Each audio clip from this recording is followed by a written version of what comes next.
ICICI bank के पूर्व मुख्य कार्यकारी अधिकारी और प्रबंध निदेशक चंदा कोचर को सुप्रीम कोर्ट से भी राहत नहीं मिली। उच्चतम न्यायालय ने मंगलवार को आईसीआईसीआई की पूर्व सीईओ चंदा कोचर की उस याचिका को खारिज कर दिया जिसमें उन्होंने बैंक से उन्हें बर्खास्त करने के खिलाफ दायर अर्जी को बम्बई उच्च न्यायालय द्वारा अस्वीकार किए जाने के फैसले को चुनौती दी थी।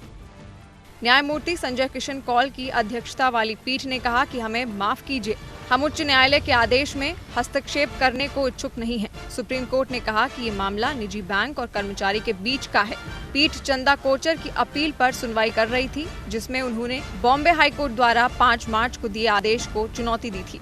उच्च न्यायालय ने आईसीआईसीआई बैंक के प्रबंध निदेशक और सीईओ पद से बर्खास्त करने के खिलाफ अर्जी खारिज कर दी थी और साथ ही कहा था कि विवाद कार्मिक सेवा की संविदा से उत्पन्न हुआ है।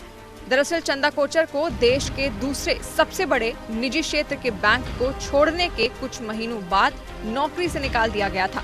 अपनी नौकरी से निकाले जाने के निर्णय को चुनौती देते हुए कोचर ने 30 नवंबर 2019 को उच्च न्यायालय में याचिका दाखिल की थी। कोचर के वकील विक्रम नानकनी ने दलील दी कि बैंक ने कोचर के स्वैच्छिक इस्तीफे को 5 अक्टूबर 2018 को स्वीकार कर लिया था, इसलिए बाद में उन्हें नौकरी से निकाला जाना अवैध है। कोचर ने अपनी याचिका में ये भी कहा था कि बैंक ने उनका वेतन और अप्रैल 2009 से मार्च 2018 के बीच मिले बोनस और शेयर विकल्प आय को भी देने से मना कर दिया है। कोचर पर आरोप है कि उन्होंने वीडियोकॉन समूह को अवैध तरीके से 3,250 करोड़ रुपए का ऋण देने में कथित भूमिका अदा की और इससे उनके पति दीपक कोचर को लाभ हुआ। इस मामले के सामने आने के बाद ही कोचर को अपने पद से इस्तीफा भी देना पड़ा था। Bureau report.